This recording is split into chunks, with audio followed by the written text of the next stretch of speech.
What's up?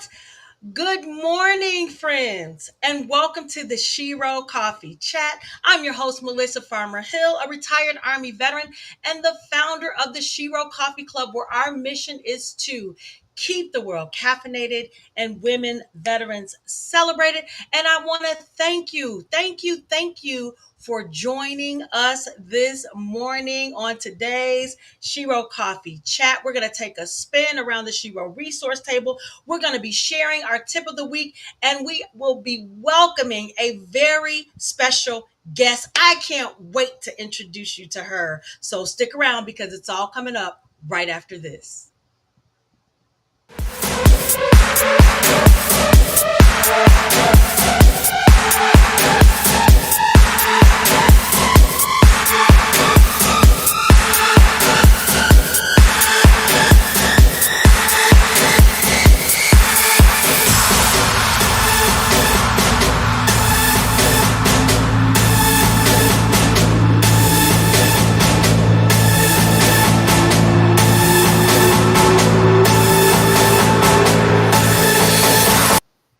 I really got to make some edits to that commercial.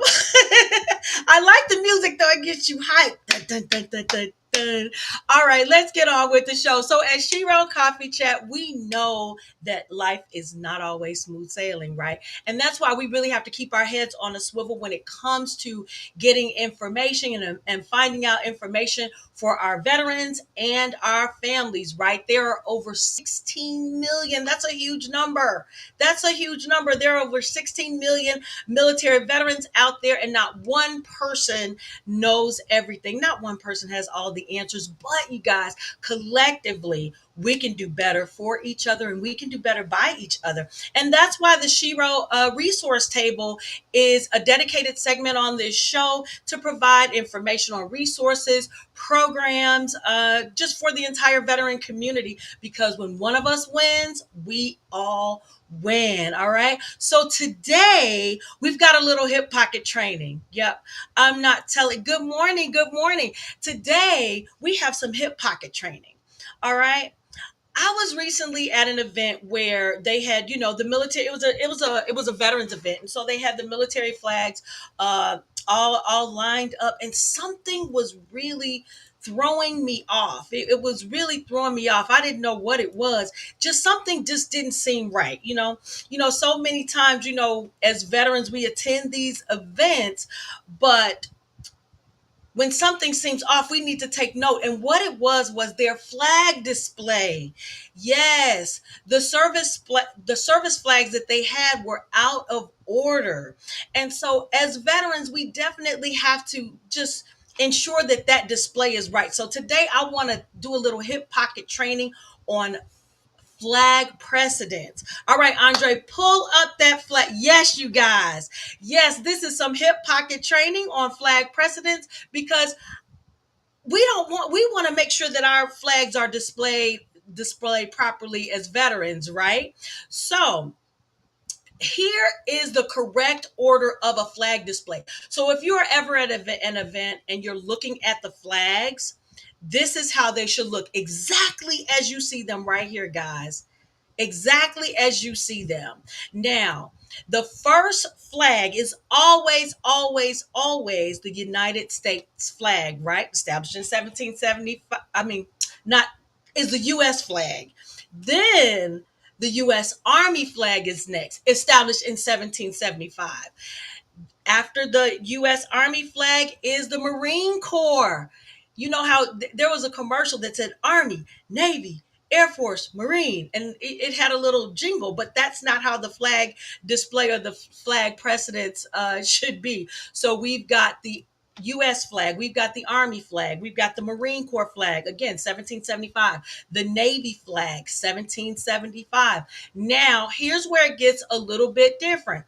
You have the Air Force flag, which came from the Army, but was established in 1947. Now, after that U.S. Air Force flag, the Space Force flag, which was established in 2019, will always follow the Air Force flag. And then you'll have the Coast Guard, which was established in 1790. But the reason we put the Coast Guard flag after our service flag is because during peacetime, the Coast Guard falls under Homeland Security. Now we go to war, Coast Guard falls goes after the Navy flag. So I want you guys to look at this display. This is how your military flags should be set up. And if you're a speaker, and you're on the stage and the flags are behind you. When you look to the right, your first flag should be that uh, USA flag, and then on the left are all other flags. So the flags that you don't see are like your POW flags, your POW MIA flag, your organizational flag, and different flags like that.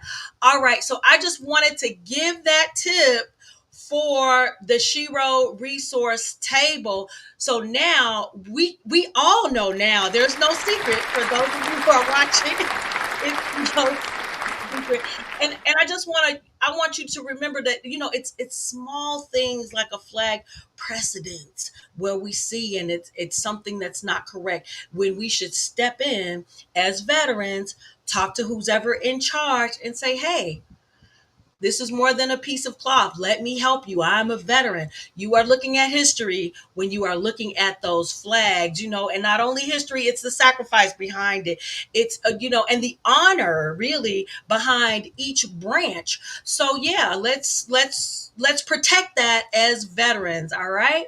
So, like I said, the story of the week. Now, normally we're going to move right into that. Normally we'd have this portion of our show for the segment of the week, but our story of the week, but we want to definitely save some time for our special guest. I'm so happy that she's here. So what we're going to do is roll right into our tip of the week, and then we're going to get to talking to our special guest. Now, this is just a quick heads up to anyone who is in default right now on your federal student loans.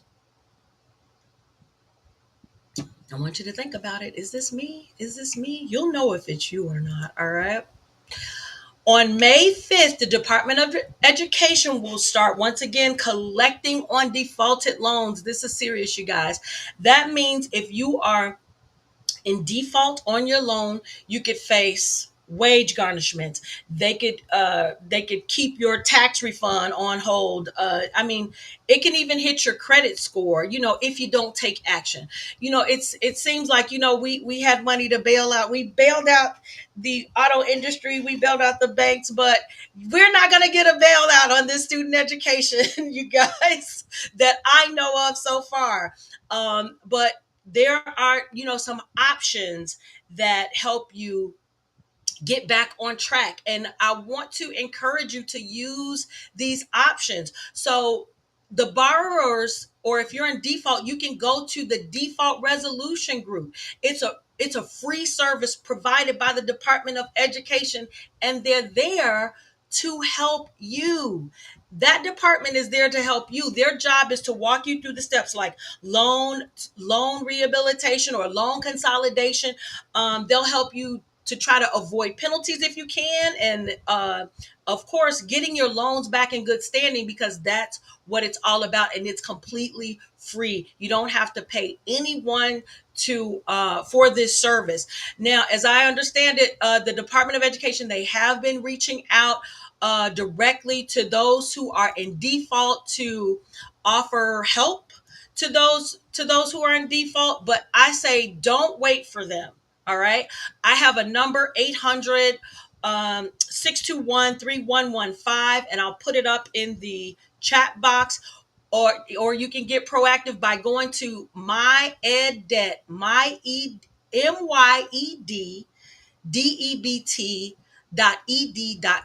My debt, my myeddebt.ed.gov. ed.gov. And we'll put that in the chat so you don't have to remember that. We'll definitely leave that information. But this information is not to scare you or anything like that. It's just to say, here's what I'm finding out. Here's what I'm sharing. Here's a free resource that you can use to if you have that situation. And that's all we have for tip of the week. So if you are in default, make sure that you connect with that the group, the default resolution group, to get some help that you need. All right. Now it's the time that I've been waiting for, you guys. Yes. All right. Before we dive into our conversation with our guests, I kind of want to paint a picture for everyone that's watching right now. So across the military, we are seeing a concerning pattern of women, particularly women who are in key leadership positions or in command positions, like Admiral Linda Fagan, like Vice Admiral Shoshana Chatfield, Colonel Susanna Myers. All of these women, highly accomplished leaders, have recently been relieved of their duties. And to me, it's not hard to see that this might be a broader rollback, especially with the changes happening around DEI initiatives. And I believe that's why today's conversation is so important. Protecting the legacy of women in the military, especially now, is just so important. And before I talk about our special guest, I want to share a video that captures exactly why preserving and honoring our service is something that we as women who served should never take for granted. Let's take a look at that. I'll have to pull it up, see if I can do it.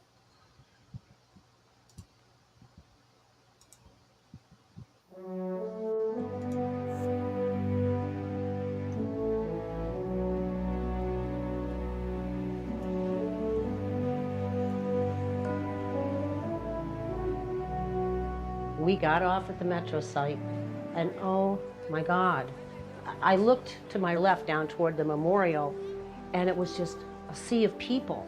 And you couldn't find an empty place all the way down to the Lincoln Memorial. When I served in the Navy, women were not even allowed to vote.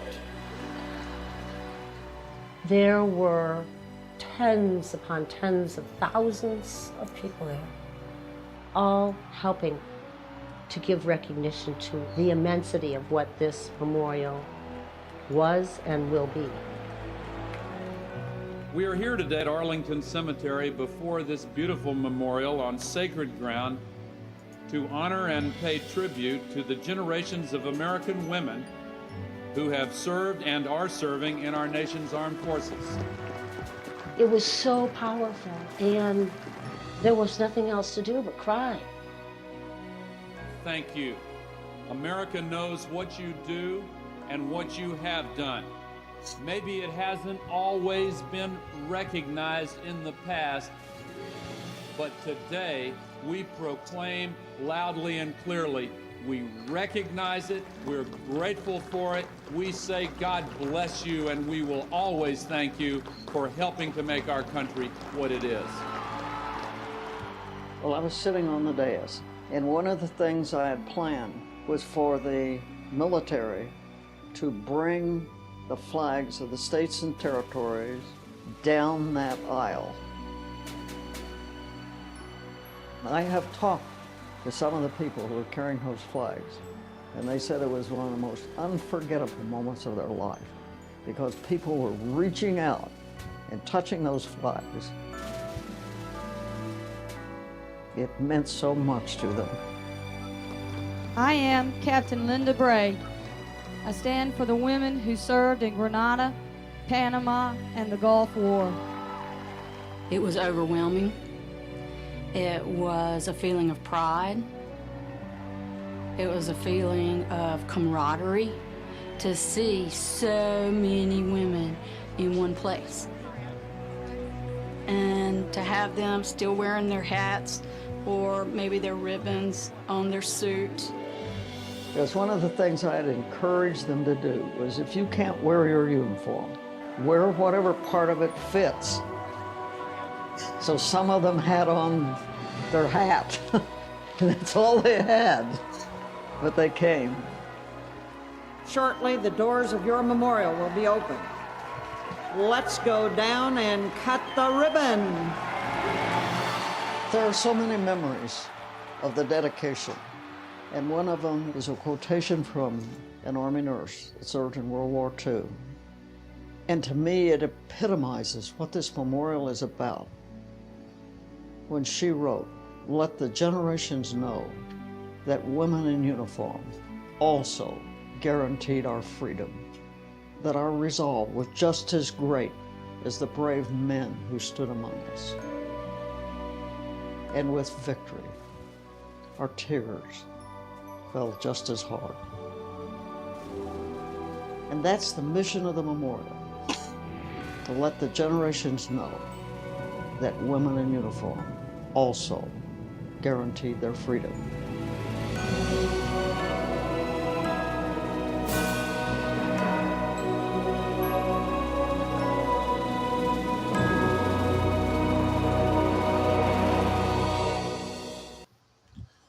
Wow.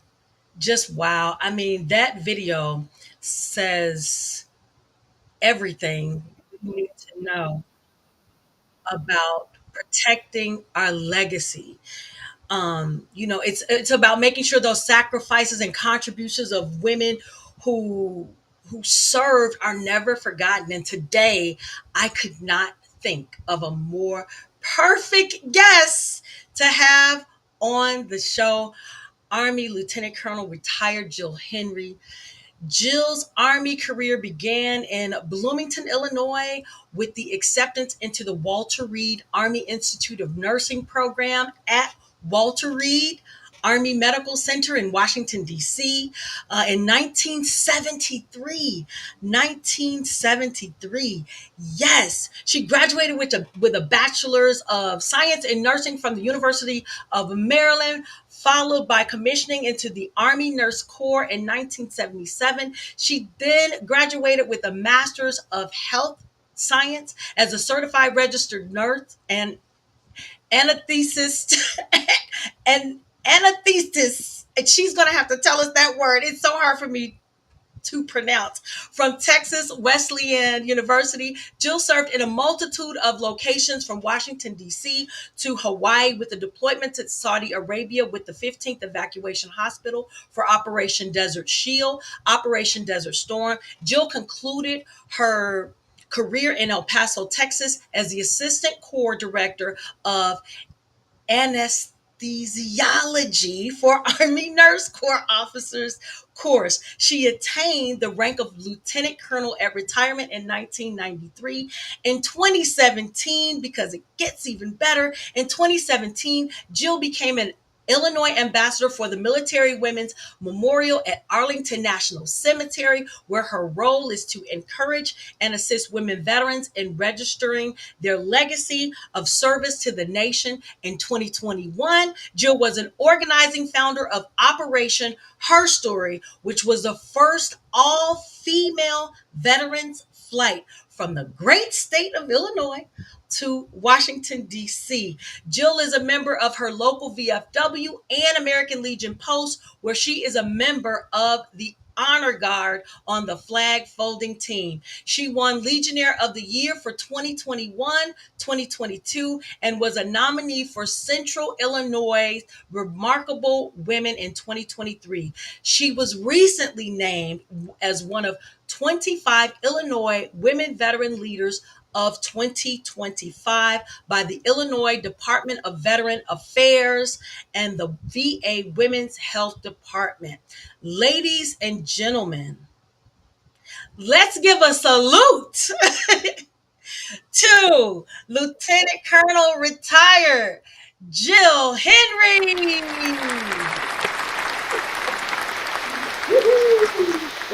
Not Well, sure who you were hello talking about there. there. Not Hello sure who you were talking Hello there. I just want to say about. first, it is such an honor to have you here, and I want to dive right in because I know the time that I get to spend with guests goes so fast. First of all, let's talk about the video that we just watched. Tell us a little bit about that. I tell you, I've seen it hundreds of times, and every time I see those tens of thousands of women, I get goosebumps. Um, but that was dedication day. The memorial had been built, the 10 years prior. Millions of dollars had been raised before, they even started building. So that was dedication day. And the unfortunate thing is, so many military women don't even know that it exists for them. Yeah. And it was built for them, and they need to tell their story. And a lot of people don't really know what that means, so we need to go into that today. Because history has pretty much told the story of men, but the history of women has gone unrecognized. And Absolutely. so back then, it was kind of around the time when the Vietnam Wall was being built. And this whole thing really got started from the women of World War II. If you walked around in DC and looked at all the memorials, Mm-hmm. there was nothing that reflected the service of women. Mm-hmm. And so the women of World War II were like, hey, wait a minute, we got to change this. And that's kind of how the idea got started. And so this memorial was built for all women, like starting from the Revolutionary War until into the future, for all women, for all times, all branches. And so that's how it got started.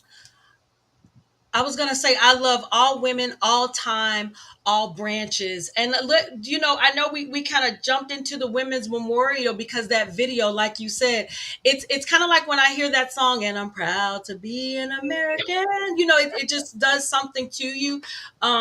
This I feel the same way about this, to see that grand opening and to see all of the women there, just together, connected. And to talk about themselves. I mean, it's incredible. So let's talk about a little bit of your career. 1973, it was a challenging time in the military. Everybody's trying to figure everything out. So tell us a little bit about your career and what made you become an ambassador for the National Women's Memorial. Well, I had retired when of course, retired from the military in 1993, but I continued to work as an anesthetist. That's the word. Ding ding. Can I get a ding ding ding ding, Andre, or something? That is the word. Anesthetist. No one knows how to pronounce it. No, so you're good. You're in a An group of a lot of good people. All right. Okay. Yeah. So we got the word right. Anesthetist. Okay. Anesthetist. But anyway, I've been retired. I finally retired for good, out of healthcare. And it took me about 3 years to kind of catch up with my life and my home and all that stuff. And then I was at a point in 2017 where I said, I need to start like being productive, in the community. I had caught up with myself. And about that time, I'm sure it was on Facebook. They were looking for ambassadors. And the whole point, I mean, this was dedicated in 97. And so here we are 20 years later, and they're looking for ambassadors because so many military women had not heard about this memorial that was built for them. Mm-hmm. So I was like, and I was a charter member. I registered my story in 97. And I was like, well, this is something I can do. I know about it. And it just connected with me. Yeah. So they started this ambassador program with hopefully ambassadors in all states. I think we're still missing a state or two.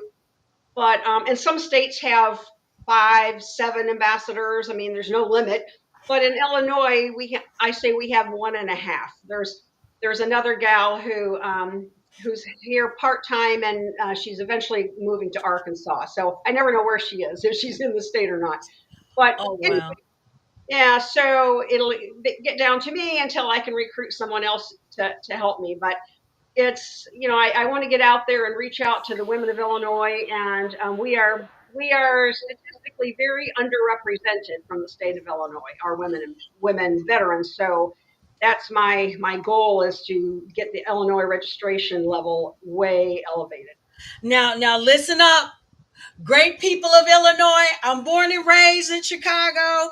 We have to get our numbers up. That's We right. are gravely underrepresented. So, how can we? And I just want to share my experience, really quick. Uh, because I want you to tell me about what happens when you register. When you told me about what happens when you register, what happens to your story, I immediately, that night that I met you, I finished my story and I got registered. So I am officially registered. So Jill, tell us what happens and why the need to register. Even though you've already told us the number of times. But what happens when you do that? When you enroll your story? Yeah, well, the heart of the memorial, and again, for those of you who don't know, I mean, the picture of the memorial is right here. It's a 33,000 square foot building. It's basically a museum. But the heart of the museum is the database, and that's where everyone's story goes. And it will be there forever. That's why I tell people, get your name in, get your story in, because it will always be there where it belongs. And so you can go, when you go there, or even from your computer at home now. Couldn't always do this, but you get on the website, or when you're there, you pull your profile up, and there are huge screens that your story and your photo pop up on the screen. And there have been instances where mothers and daughters go, and mom pulls up her profile, and the daughter reads what her mom did, and she goes, "Mom, I never knew you did that in the military." I mean, because we tend not to talk about the things that we've done. And Right. so that's why it's important. I mean, I tell ladies, if we don't tell our own story, either it will be lost to history, or it won't get told at all, or it may get told by someone else. It may not be too accurate, and it might get told by a man, and Right. I'm pretty sure it might not be very accurate either. So Right. it's so important that we tell our own story. And then when you tell your story, this is what your profile will look like. And it has your picture, and you can order this little portfolio for your own use at home. You get a picture of the memorial on there, and then your story is over here.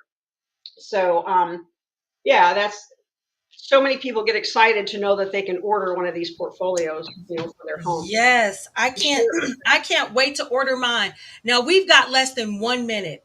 How can we help you in Illinois? What can women veterans who have served do to help you in the great state of Illinois? The easiest thing you can do is go to womensmemorial.org, and you create a username and password, and then you can register yourself.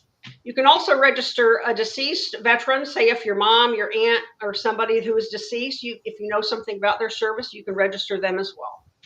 But womensmemorial.org is where you go, create a username and password, and then register.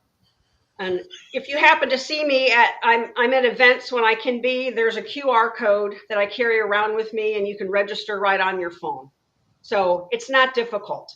It really isn't 5 minutes, and you can register it. I register people on site, or I help them. You don't really need a lot of help. It's not that hard, but Yeah. it takes 5 minutes to get your name in. Most people want to think a little bit about their story, which is fine. That's the beauty of it. You can always go back and edit and add to Yeah. your story. Oh, you know what? Guess what? Our time is up, and we were not able to talk about the flight, the first all female veterans flight. So we've got to have you back on. Ladies, if you are a veteran, get registered. I'm going to be out there supporting you, Jill, doing whatever I can Thank to you. get the word out. I am so glad. If I go to DC now with my family, we can go to the Women Veterans Memorial, and we can see my story, and they can truly believe that I did the things that I said I did. All That's right, right. we've got to get out of here. So just thank you once Thank again for you. just the things that you do and the things that you continue to do. Thank you for being an ambassador for the great state of Illinois for Military Women's Memorial. And as always, keep your coffee strong. Wait, keep your heart strong and your coffee Shero. I'll see you guys next week. Thank you, Melissa. Thank you.